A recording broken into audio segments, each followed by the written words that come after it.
It's my pleasure to welcome Vyom Thakker. He's a senior research specialist at Dow, Operations Research and AI for Sustainability and Circularity.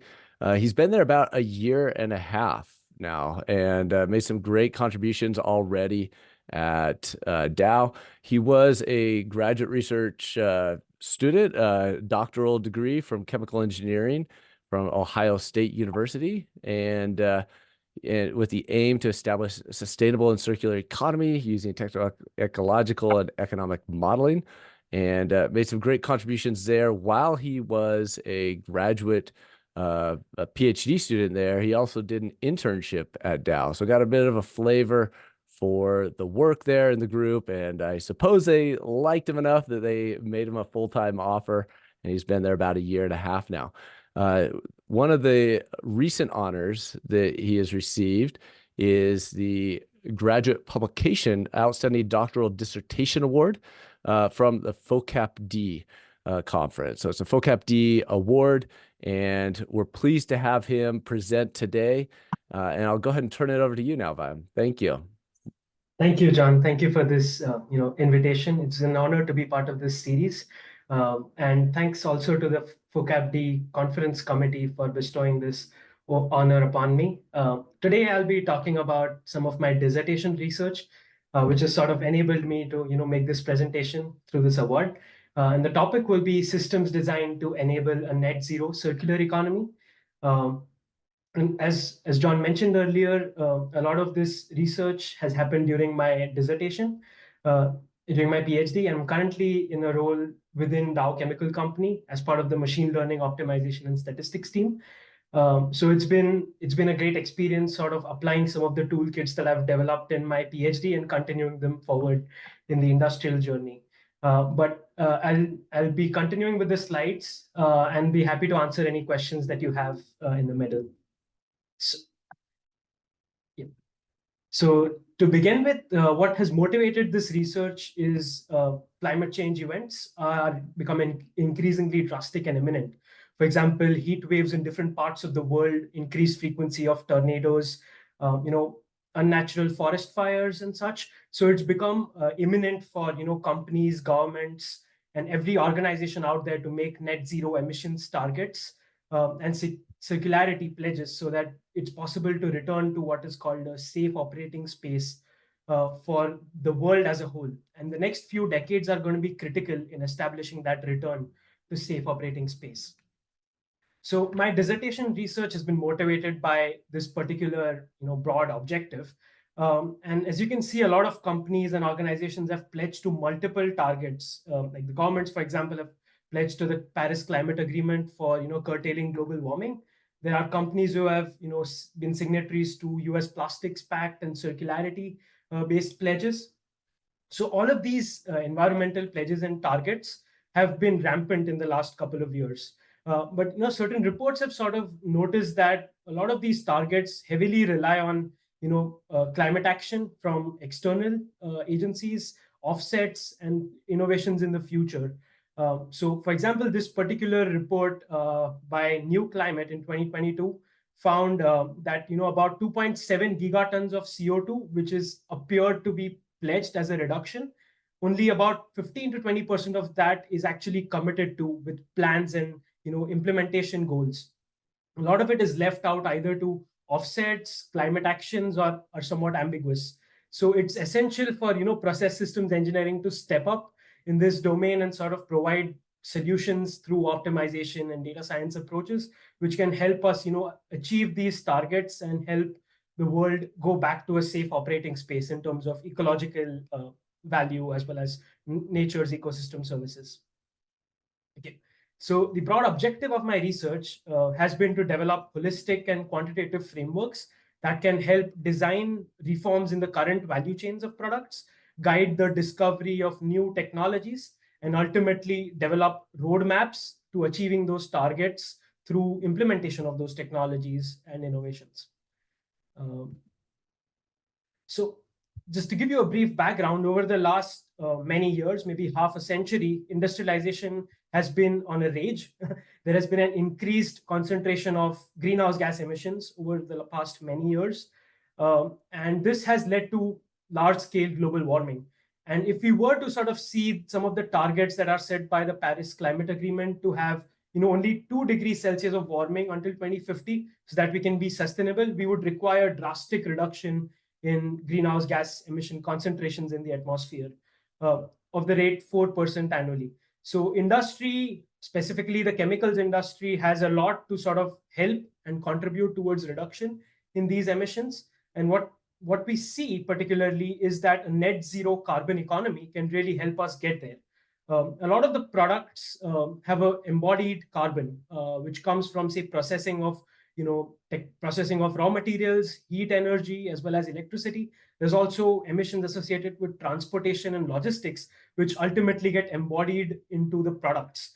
And a lot of these products, because of a linear economy, are being lost to the environment without value retention or recovery. So through sustainable circularity, it's possible to sort of uh, reach these environmental targets. And like I mentioned, process systems engineering is going to play a key role in sort of identifying through systems analysis where climate action and circularity action should take place. For example, this report by Remade, again in 2022, talks about the interconnected nature of value chains. There is the manufacturing side, there is distribution, use phase, and there is refurbishment, recycling, and everything ties down into an interconnected network of material and energy flows. So as everyone in this call knows, that process systems engineering can be really effective in identifying such solutions towards which use network optimization. The other aspect that needs to be part of this strategy is conducting holistic life cycle assessments. And life cycle assessments are a tool for holistic environmental impact guidance and analysis. So it looks at the entire value chain from raw material extraction to manufacturing, distribution, logistics. And there are inventories and data sets online which capture the current state of how these flows are occurring in the society and the economy. So using life cycle assessment based data and process systems engineering based methods, I'll try to demonstrate how we can create roadmaps to meet environmental targets. Okay. But one disclaimer here that I'd like to mention is it's not just about greenhouse gas emissions. Climate neutrality is what we should aspire towards. Like for example, reducing the eutrophication potential of lakes, water depletion rates, ozone depletion potential and such. So there are multiple such metrics within life cycle assessment, which can be implemented just the way we're trying to show greenhouse gas emissions in the next slides. So as I mentioned earlier, there is a need for holistic value chain redesign. If you look at this particular diagram on the right, it's what typical product, like consumer good products or chemical products, value chains would look like. We have the manufacturing sectors, which have a ton of transformations for between different products. There are processes, reactors, separators, storage tanks, etc. within the manufacturing sector, which ultimately deliver products to the consumer, which get either sent to the collection facility through drop-off or curbside pickup. And then after collection, it goes to material recovery facilities or MRFs, where there could either be segregation or you could have the mixed solid waste being sent for landfilling or recovery in some form or the other. If it's segregated, we can have some sort of high degree of recycling, like chemical recycling or upcycling, to regenerate the value and send it back to either the same manufacturing sector or an industrial symbiosis or the economy. So when we want to look at current products and the state of the current linear economy, we need to sort of integrate all of these actors in the network and sort of perform integrated cradle to cradle life cycle design. The reason we call it cradle to cradle is we consider the birth or generation of products all the way from the beginning and refurbish them or recycle them all the way back to the whether it's the fundamental molecule level or if it's recycling at a mechanical level so that we can regenerate value. So now, like all other sustainability problems, this is what is called a wicked problem, and it requires multiple stakeholder consideration. So people could probably want to sort of minimize greenhouse gas emissions. They could want to sort of increase the regenerated value, maybe reduce landfilling and such. So all of these multiple objectives and the nature of this network makes it what is called a wicked problem. And it's possible, again, to have innovations at various stages of this cradle to cradle life cycle, whether it's manufacturing, whether it's MRFs, whether it's recycling technologies. And all of these innovations need to be evaluated from the holistic lens. So that's sort of the preface of the work that I've done in this field.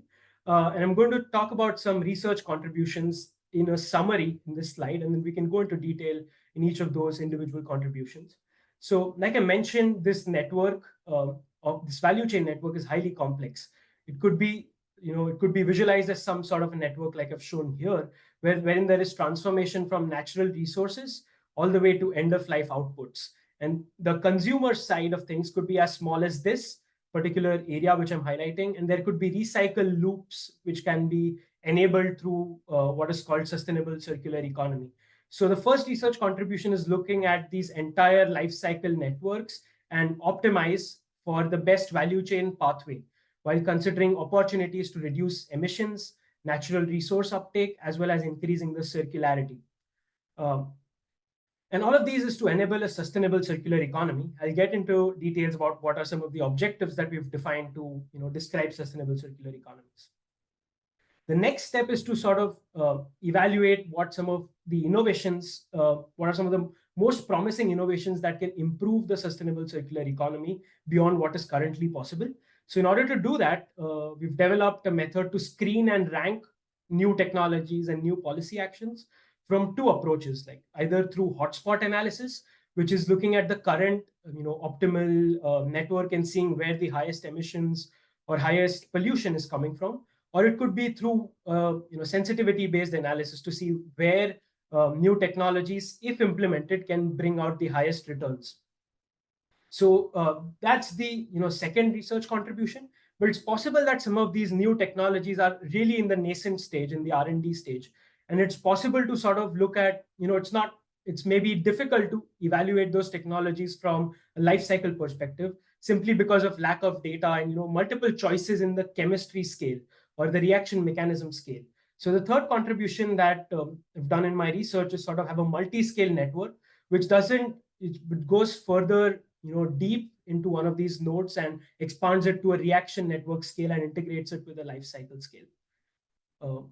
So once you have identified some of the key sectors which lie in these hotspot or sensitive areas of the value chain, you can sort of include them within the strategy. So we could have new technologies, supply chain alternatives, or new policies that we have screened from these particular methods. And each of these technologies or policies are at different TRL stage, whether it's R&D stage or experimental stage, commercialization stage, or diffusion stage. So with different TRL states, finding a trajectory so that we could meet the environmental targets is not a trivial task. So that requires a multi-period planning formulation, which can help us generate temporal roadmaps to sort of decide where to invest, in which technologies or policies to sort of invest in, and which of them to sort of defund, and when exactly to do that. So basically when, how, and how much to sort of invest in new technologies so that we can meet carbon neutrality or net zero emissions targets, as well as circularity pledges within the particular time frame. And while doing that, we want to sort of minimize the R&D and adoption costs of those technologies, as well as the carbon taxes that you would incur throughout the time horizon. So in summary, these are the research contributions, and I'll go into detail in each one of those in the next few slides. Okay, so for the people, for the small fraction of people who are not familiar with life cycle assessment, it's sort of a tool to evaluate the environmental impact of various linear value chains. So production of raw materials, transformation into usable products and being sent to the customer, followed by various ways in which the current waste is being handled, either through sorting facilities or incineration or landfilling. So what lifecycle inventory dataset contains is, for each of these nodes or these modules here, it gives you the balances for material and energy. It tells you in the current state of the economy how much of a particular product is being produced and what goes into producing that product, whether it's raw material. So basically the bill of materials going upstream, how much of each type of raw material was used, how much electricity was used, how much heat was used, etc. And in that particular process, how much emissions were generated. So using these sort of nodes, life cycle assessment, the computational structure of LCA sort of evaluates the impact of value chains. So the problem with that is for circular networks and highly complex networks with a lot of degrees of freedoms, we need to sort of generate these product systems for alternatives. Like for example, this particular alternative goes through product one, followed by sorting and recycling back to raw material. This alternative goes to product two, followed by recycling, whereas you could have a completely different alternative for incineration.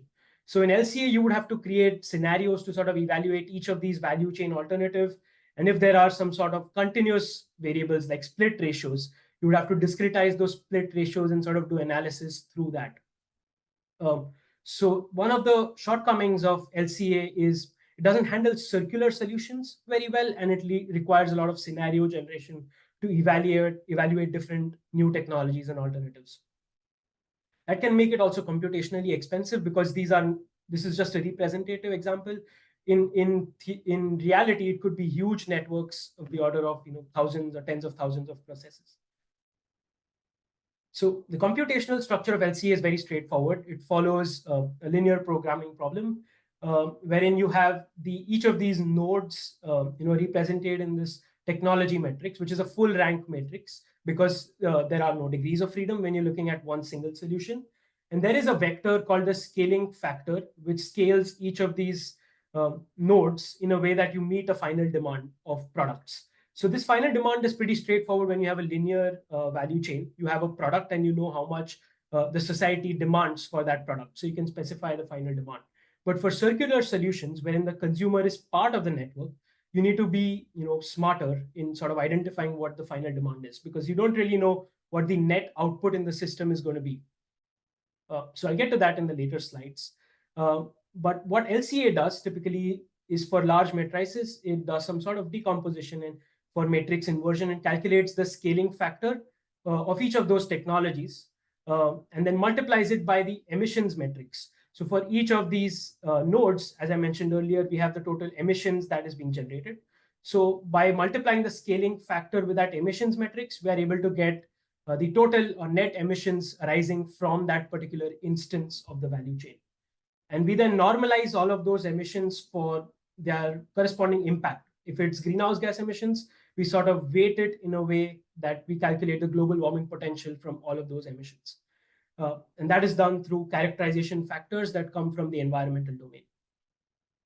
So as you can see, there are several opportunities for PSE to step up here in terms of network optimization as well as multi-objective optimization to tackle several midpoint indicators such as global warming potential, eutrophication potential, etc. So what we did in this particular paper in Journal of Clean Air Production is to generate a superstructure network with all of the technologies included. And we sort of expand the technology matrix to become rectangular with all the alternatives possible. And one great thing about this is we also created a node alphabet representation. So that tells you whether a node is going to be a transformative node, whether it's going to be a node with multiple output options, or if it's going to have mixing stream, or if it's going to be a node with dependent co-products. So depending on how each of these nodes is configured, we have specific constraints that will be generated in order to represent the system and solve it through optimization formulation. So the objective here is to find the best pathway to sort of minimize environmental impact. And it could also be to sort of minimize the natural resource uptake coming from the entire network. We've also formulated circularity metrics based on the regenerated value that comes back into the network through recycling or downcycling methods. And we also have objectives for natural resource use as well as emissions of different categories. And when we're trying to sort of maximize or minimize for these objectives, we want to ensure that the network structure remains intact, flow is being conserved, as well as we sort of ensure the demand of the consumer is being met through this utility satisfaction constraint. We also have certain blending of streams, we have sorting of streams. So we want to ensure that the composition of streams that go into the consumer, for example, remains the same at the sorting facility. So that requires some bilinear constraints and governing equations around material and energy balances to ensure that we are able to sort of have solutions that be aware of all of those constraints. So this is just a representative example, but it can be, this framework is applicable to any case study or any network of choice. Uh, and it can be applied to any product or any service which has the life cycle data for it. But we've applied this to a grocery carrier bags example in one of the subsequent papers. And this is because this is a highly relevant case study. We have the carrier bags being used universally across the globe at this point, and we've considered alternatives from plastics uh, with either single-use plastic or multiple-use plastic bags. We have bio-based polylactic acid. We have paper bags. And if you see, the network here is pretty similar to what I showed you earlier for the general value chains. We have the material recovery facility followed by downcycling, upcycling, recycling, from like mechanically recycling, allowing only for 36% of regeneration in the current state. So as of 2021. So the objective here is to identify the best pathway for such a network of grocery bags for circularity, for greenhouse gas emissions reduction, as well as for cost. But as I said, it's not just this network that we're looking at. When we have the life cycle included, we have a huge processing value chain, including how you get the energy, how you procure the energy, how you get the methane, as well as which particular fuel are you using to power heat, as well as compressors in chemical plants which produce those plastics. So all of these processing value chain elements are also part of the life cycle network, and the user could basically choose where you want to introduce degrees of freedom or decision variables. But for this case study, we've just looked at this like subset of the network to evaluate certain degrees of freedom around recycling and producing some of these different types of grocery bags. So moving on to the results for the grocery bags value chain, if you were to minimize the cost of natural resources as of 2021, it actually doesn't make sense to invest in recycling logistics, as well as spending all the natural resource in getting the value back to the system. It says that you would rather, the households would rather discard the waste, and that could get sent to losses and landfilling. So as you can see, using a single objective can lead to sort of perverse outcomes. We need to have a multi-objective solution. When you try to minimize the global warming potential in the means of total greenhouse gas emissions as a result of the network, we start to see the selection of mechanical recycling of low density polyethylene bags up to maximum capacity of recycling, followed by generation of plastic based lumber alternative, which can sequester the CO2 emissions into park benches or something like that. So that gives us some value back to the life cycle upstream and some sort of credits in terms of greenhouse gas emissions. So this solution would get chosen for minimum global warming potential. If you want to sort of maximize economic circularity, which is the restored monetary value from the network, it starts to choose mechanical recycling of high density polyethylene, followed by incineration to generate electricity and send it back to the network.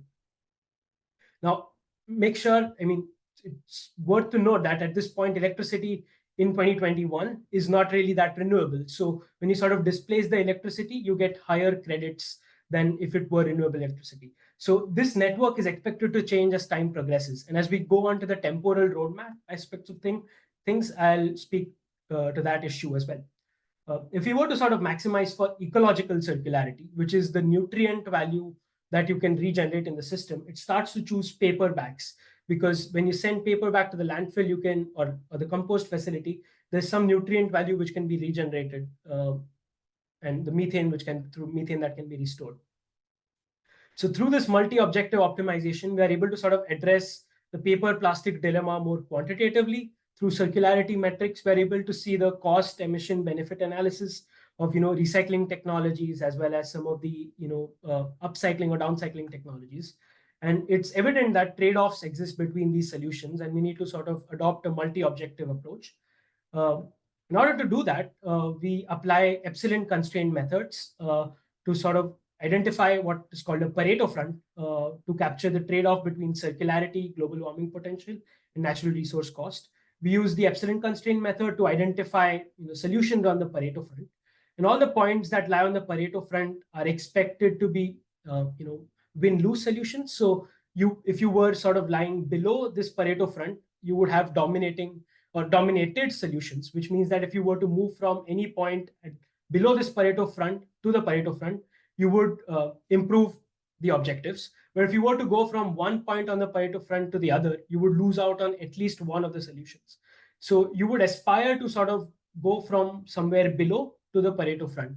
And based on the stakeholder preference for each of these objectives, you would decide which point on the Pareto front would you like to operate. Each point corresponds to a value chain or a network of solutions. It's worthwhile to note that all the points that lie above this Pareto front solution are Pareto front basically are infeasible. You're not able to achieve those points because of constraints of the network, including the utopia point. And this is an interesting point because this gives you the value of the maximum circularity, minimum global warming potential, and minimum cost simultaneously. And as you can see, for the current value chain, there is trade-off between these objectives. So the utopia point at this point is infeasible.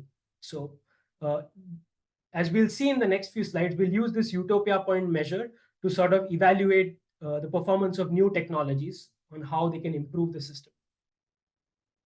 So if you were to project this 3D Pareto front onto a 2D space for circularity and global warming potential, with the natural resource cost being the third axis, which is the size of this bubbles as well as the color, we see that the point closest to the utopia point, we can select as a compromise solution between those objectives.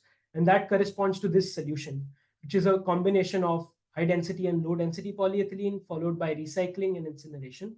But this also leads to significantly high global warming potential uh, at the cost of high natural resource use cost. So we can see that we can identify hotspots from this compromise value chain. And at this particular value chain says that electricity generation as well as coal-based electricity generation has led to the highest amount of greenhouse gas emissions hotspots. As this is followed by incineration as well as natural gas combustion. Transportation is also a pretty high contributor of greenhouse gas emissions. We can also identify hotspots to the circularity metric, where the most value is being lost, and that turns out to be sorting facilities. So when we want to identify innovations which are most likely to improve the value chain, we look at these hotspot sectors and see which innovations lie in these hotspot sectors. And it is essential that these innovations are promising only if they achieve win-win solutions, which is if the Pareto front moves towards the infeasible space. So as we'll see in the next few slides, we'll use these results to sort of evaluate new technologies and place them in hotspot sectors. So the plastics packaging value chain has a lot of innovations. Many brilliant researchers in chemical engineering and otherwise have been working on identifying new technologies, whether it's in the recycling systems, whether it's in the designing products for recyclability systems, or purchase, use, and material management phase. A lot of these innovations need to be evaluated holistically. So this is a case study that we did for Mitsubishi Chemical Company, wherein they wanted to evaluate a suite of new technologies and innovations on their potential and rank them based on how they'd likely improve the sustainable circular economy of the system. As you can imagine, including all of those innovations into the network is impractical, and acquiring the data for them is close to impossible. So we need to follow a screening and ranking algorithm.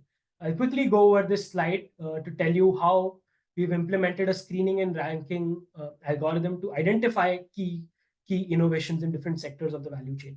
So far what I've shown you is the conventional value chain design for sustainable circular economy. Using the life cycle inventory data sets as well as the process data, we're able to get a Pareto front for circularity, emissions, and cost, and corresponding utopia point. We perform anticipatory analysis through hotspot analysis as well as sensitivity analysis to identify which are the key sectors in which we want those innovations to be chosen from. So that anticipatory analysis gives us some of the key sectors, and we match them to the sectors identified for the innovations by our collaborators. What they've done is for each of those 150 to 200 innovations, they've categorized them into corresponding value chain sectors and identified a readiness for adoption in 2022 corresponding to those innovations. So we do that matching of sectors with innovations and we perform a screening step. Once we have identified some of those key innovations, we need to include them in the superstructure network and sort of have constraints corresponding to those. So that can be done through, either academic literature, through heuristics or estimates, or whatever white papers they've included, or it could be done through the multi-scale framework that I mentioned early on in the summary slide. I'll get to that in one of the later slides. So once we've included those alternatives in the superstructure network, we perform the same design for sustainable circular economy and identify a new Pareto front with the innovation included. Now, when we include that innovation, we can have synergies with current technologies. So, for example, if you have source segregation as an innovation, that would also enhance the capability of downstream recycling facilities and MRFs, for example. So that is also part of the benefits from a particular innovation. So because of these incorporation of these new technologies, we would have a completely new Pareto front and a completely new utopia point. So based on like how much the utopia point is going to shift towards the win-win direction, we'll use this to sort of rank new technologies and define a termination criteria to sort of identify some of the key innovations and stop at a particular point a stakeholder wants. So through this, we're able to perform screening out of a large number of innovations as well as ranking based on quantitative criteria which considers multiple objectives. So going a little bit into detail for the sensitivity-based analysis, as you can imagine, with huge life cycle networks, there is large amounts of parameters that go into the model formulation for each of the nodes of the network. So for example, this particular node, you can have innovations to sort of target efficiencies of production. You could have innovations that reduce emissions per kg of product. You could have innovations that encourage reuse as well as lower losses. So we need to sort of understand if there is an innovation which can sort of perturb any of these parameters, which innovations would you choose? And which particular node in the network would you target those innovations for? So this approach sort of incorporates such perturbations that are possible in the parameters of the lifecycle networks and formulates a mixed integer problem to identify what are some of the most promising innovations out of the number of permitted perturbations that are allowed in the system. So if we were to sort of implement this for a small case study here in the toy problem that I showed you early on, we'll be able to see that perturbations in say 3 sectors here are able to sort of give us win-win-win solutions for all the objectives. So if you can see, this was the original Pareto front, and when we have a new Pareto front with perturbations, we're able to see more drastic changes in the Pareto front, and we can identify one solution which is better than the objectives of all the Pareto front solutions in the original Pareto front. So through this, we're able to identify some of the key sectors where we want to look at new technologies and innovations. So once we've done that screening and used both hotspot and sensitivity-based analysis, we need to include those networks. And this is oftentimes the most challenging step while evaluating new technologies, which is the absence of data. So if for example, we have a technology in the chemical industry domain and we have just the raw material as well as the product, we don't really know how to produce it. And it involves a huge reaction network that we need to sort of evaluate. So this particular multi-scale method we've published in Computers, Chemical and Chemical Engineering, which sort of integrates the reaction scale through reaction flux network analysis and methods from the metabolic engineering domain to the process scale, which is the reaction separation network, and it links it to the life cycle scale and the economy scale. So the life cycle scale provides energy as well as raw materials. To the process scale, the economy scale provides commodities through economic input-output models to the value chain scale. And we have flows between these scales as well as the network corresponding to each of these scales, which are represented in this similar representation. Now, if you can imagine, the life cycle and the economy scale have a lot of overlaps. So in order to tackle those overlaps, we need to do conditional disaggregation. So we would only take care of the overlaps if it is being chosen in a smaller scale. That makes this problem a nonlinear problem with difficulty to sort of converge for large networks. So in order to sort of tackle that, we've developed a mixed integer decomposition strategy, which identifies individual scale at the lower scales, identifies different alternatives, and then solves for the upper scales and discretizes which solution is chosen in the upper scales. So with this particular decomposition, we're able to solve this problem very quickly. And for smaller examples, we're able to see that the deviation between the NLP solution is also pretty low. So to give you an example of how this could be used in a case study, if we have a network to convert agricultural bio-waste in the form of itaconic acid to a biofuel, which is 3-methyl tetrahydrofuran, and we have about 30 or 40 pathways, and this is a well-studied network in reaction network analysis. If you want to sort of evaluate this network and identify the best solution from a life cycle and the economic perspective, we can use the multi-scale framework to identify how or which reaction route you should take so that you minimize the dependence on value chain activities. And we choose natural gas instead of coal. We use corn-based agricultural waste instead of banana and fruit produce. And ultimately, which actors of the economy are going to be most relevant in designing these systems. So you would borrow commodities from the utilities sector, from the mining sector, etc. So just because of this network structure and the multi-scale nature of this problem, we are able to identify for new technologies and innovations what you can basically expand into that manufacturing sector and identify the best particular pathway for producing products. And once you've done that, you can basically incorporate that for the ranking algorithm. So moving on with this algorithm, we are able to then identify or rank some of these technologies. And for the grocery bags example, we've identified about 8 to 10 of those technologies which are going to be most promising in terms of the utopia point shift criteria. And you can see each of these innovations shifts the Pareto front in a different direction. Either it's more towards circularity, more towards reducing emissions or reducing costs. But when we do a scaled utopia point approach, we're able to identify solutions which improve the Pareto front holistically, as well as sort of minimize the trade-off between the objectives. So for example, through our analysis for grocery bags and innovations in the packaging sector, pyrolysis of low density polyethylene shows up to be a really good solution when we use the utopia point shift criteria and the readiness level criteria together. Then we have chemical recycling of polylactic acid bags to lactic acid through ionic liquids, which is chosen second, and so on and so forth.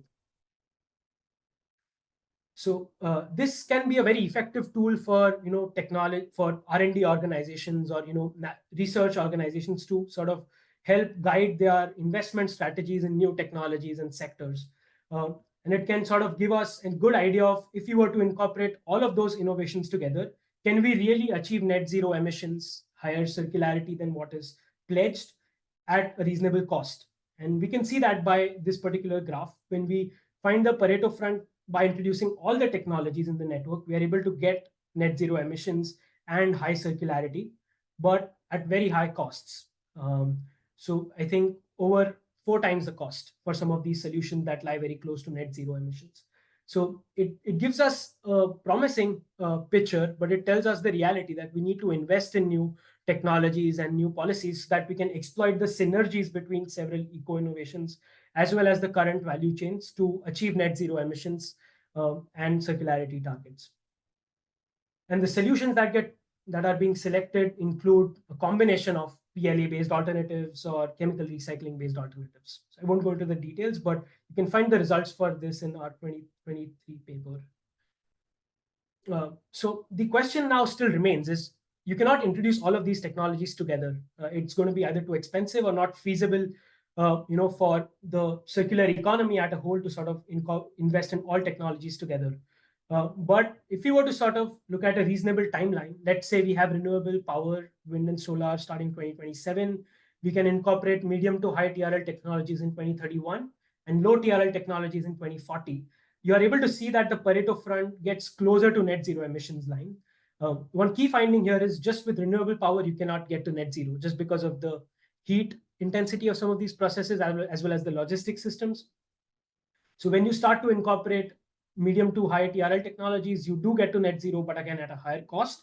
And there is a trade-off, a larger trade-off between circularity and emissions. When we include all the technologies, this sort of brings us to the same Pareto front that we showed earlier, but with renewable power.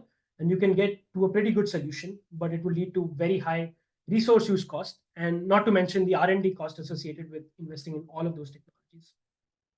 So as time evolves, we start to choose different solutions for energy, for feedstock, as well as recycling technologies, and downcycling or upcycling technologies as time progresses. But this is still based on judgment, like user judgment, when would these new technologies would come for adoption. So that's sort of a good study to do some analysis. But if you want to provide a tool for companies to sort of generate optimal roadmaps towards achieving their targets, we need to follow a multi-period planning problem to sort of optimize the transition to net zero emissions at a particular end period of time, as well as meeting the circularity targets, say at 2030. So this transition needs to be facilitated through PSE approaches again. So for example, in this graphic, we can see which, for example, we want to sort of invest in recyclable PLA technologies. When would you do that? And when would you start adopting those technologies? So this needs to account for, what's the probabilistic evolution of readiness level of that particular technologies. How would you select those innovations, which is sort of equivalent to selecting the Pareto front and sort of traversing through different Pareto fronts to a solution on each Pareto front, so that we can meet the targets.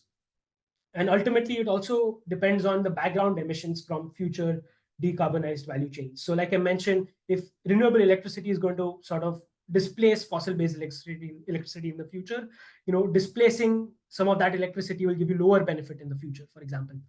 As well as, if some of the electricity intensive innovations are likely to be more promising in the future. So all of these attributes get captured in a multi-period framework that I'll talk about in the next few slides. So like I mentioned, one key aspect of choosing innovations in the future is technology forecasting. And this is sort of $1 million question, wherein which technologies do you think are likely to sort of evolve favorably? And typically, there are empirical methods like Richard's exponential model or some machine learning based models on maturity versus growth of new technologies, which are sort of empirical and don't allow a lot of flexibility and physical knowledge that can be incorporated. So what we've proposed is using Markov chains, like a stochastic process, to sort of sorry, question. Okay. Sorry, I think I just need to find the microphone and mute it. Keep going. Okay, no worries.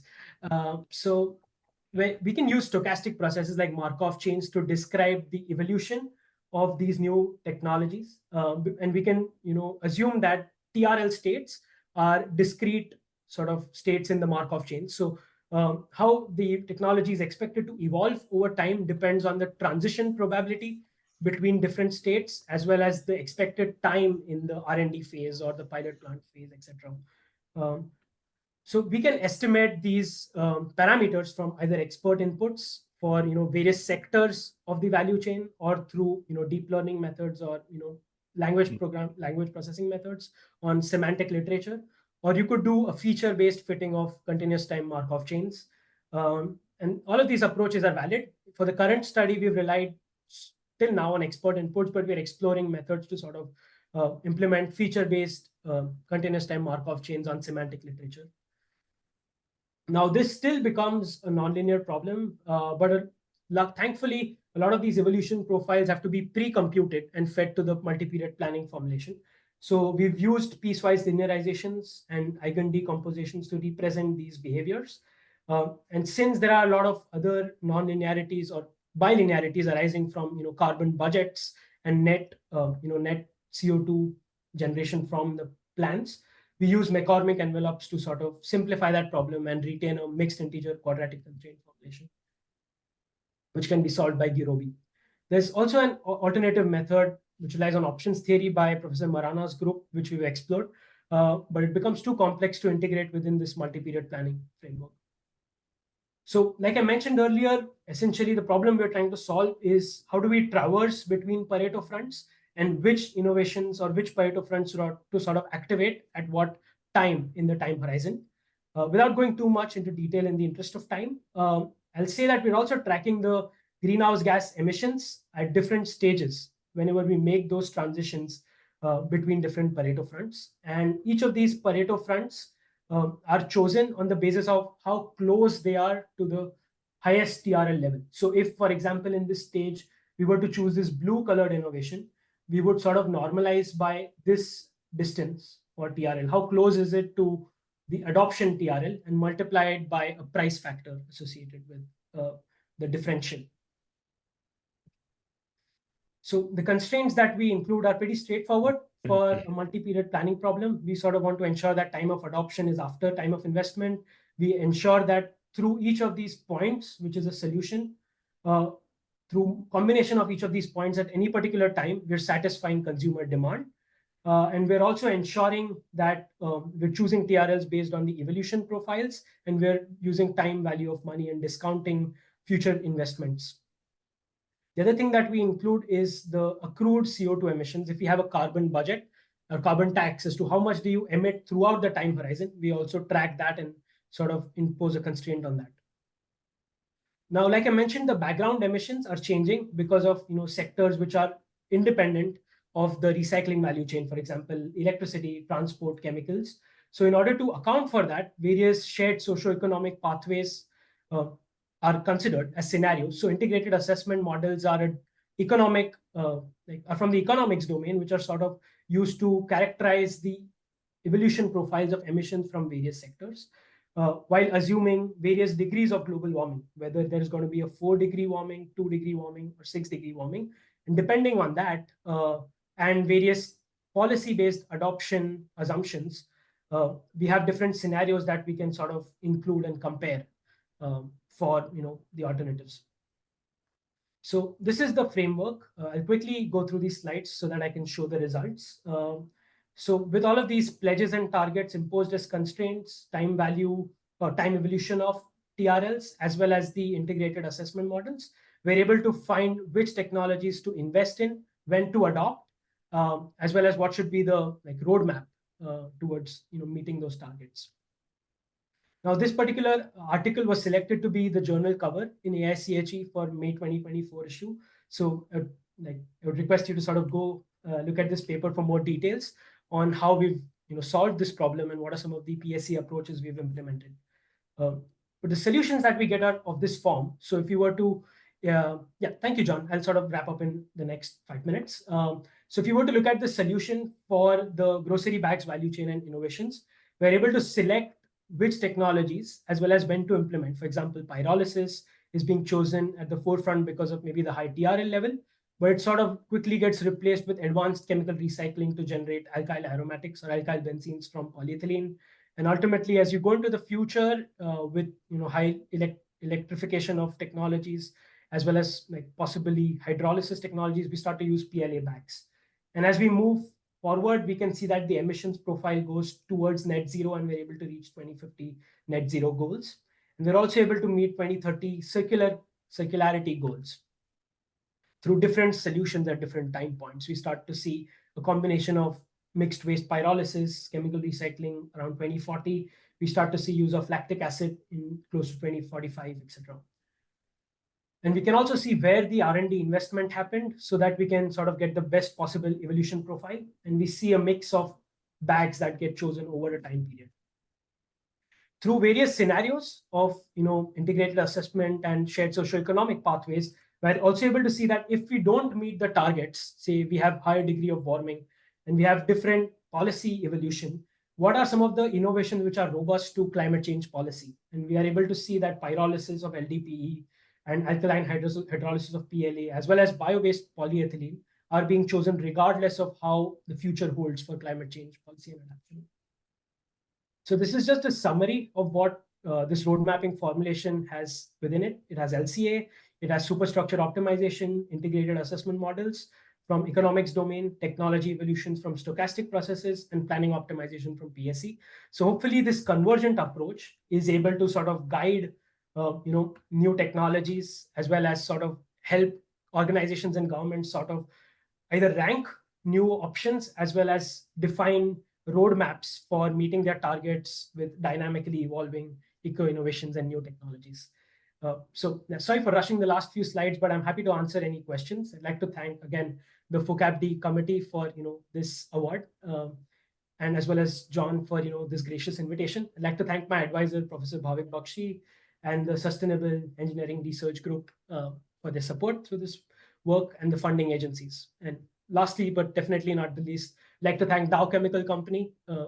I did internships with them and sort of inspired me to solve this problem more holistically. And it's been a great experience sort of continuing some of this work within the company.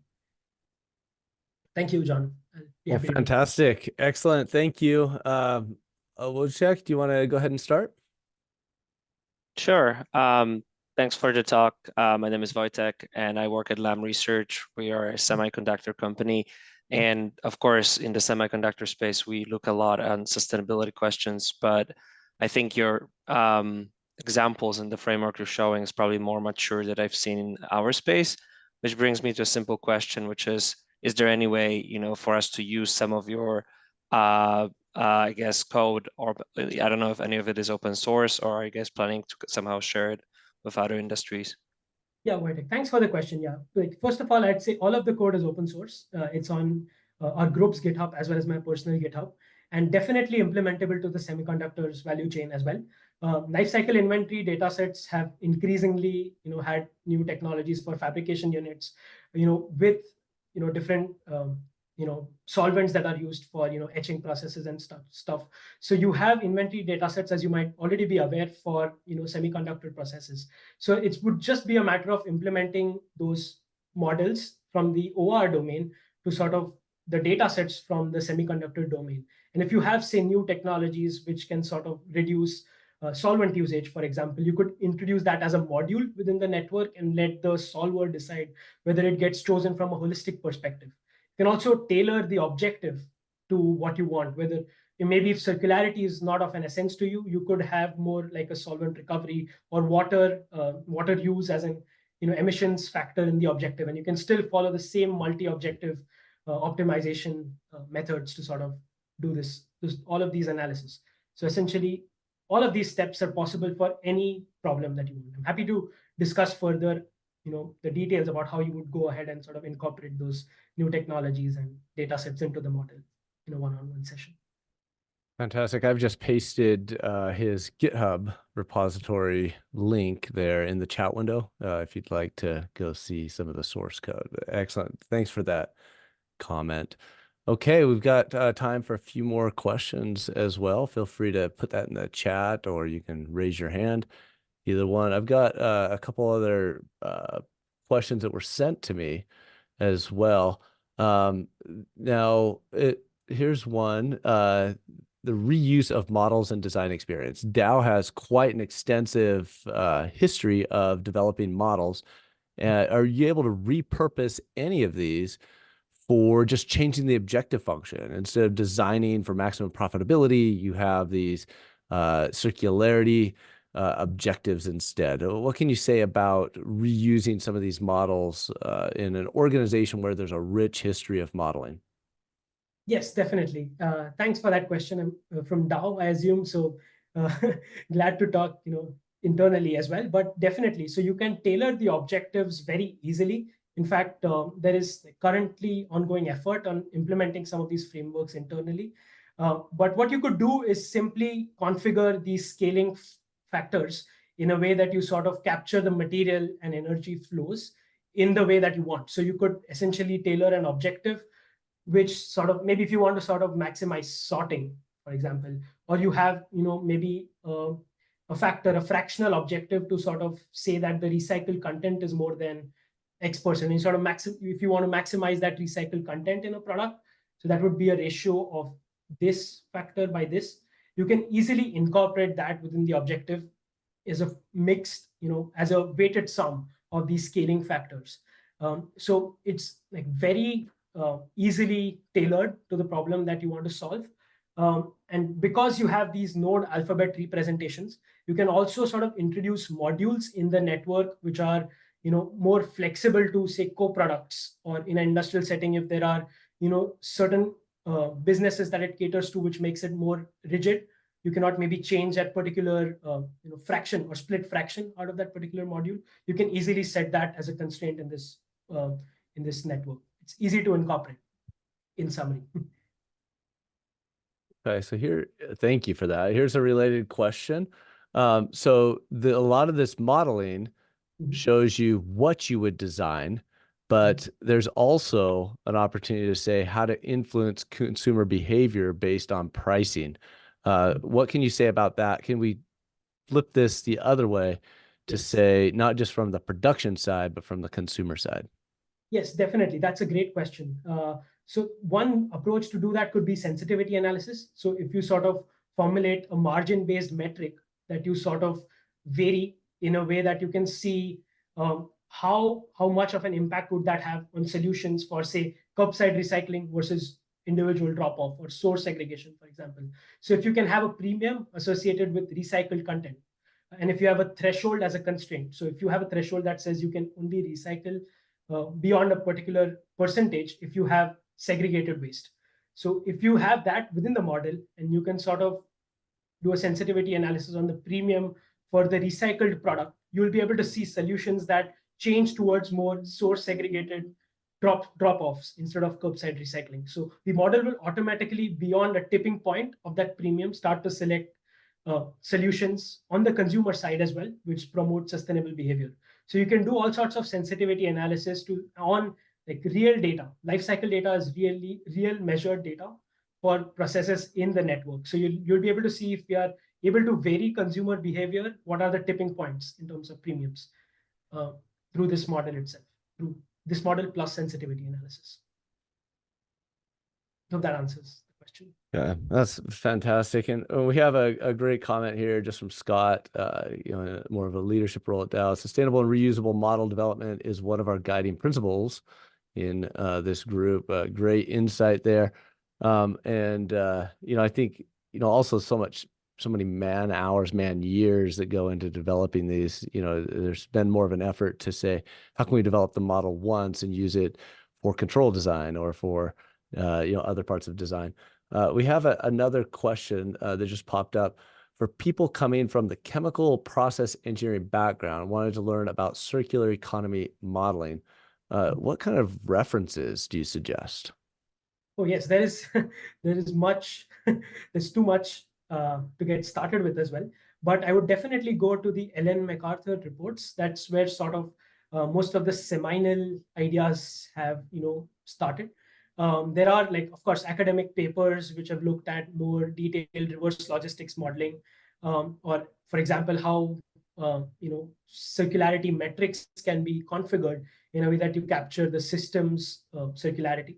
There is also literature on ecological regeneration within the network. So this comes from a nature perspective that over many centuries, nature has been sort of been very circular. For example, all the biological waste gets recycled. So ecological network analysis is also one key area that you can look into for formulating good circularity metrics. But I would definitely encourage to start with Ellen MacArthur reports, and particularly the Material Circularity Index, which I think was formulated close to 2014 or 2015.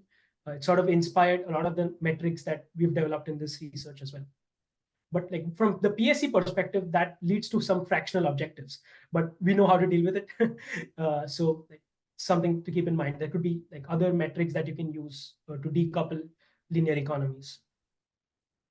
Fantastic. Excellent question and answers. Excellent presentation, Vyom. Thank you so much. Well versed. I wish we would have had more time there at the end. But just want to highlight that we will post this to YouTube later today. It'll be on that page that you probably found the other links. Next presentation is going to be July 23rd. Joseph Kwan from Texas A&M, transformer-based hybrid modeling control of evolving nonlinear processes. So Vyom, thank you so much for your presentation and excellent work. Thank you. Thank you very much, John, and everyone for attending and the comments, questions.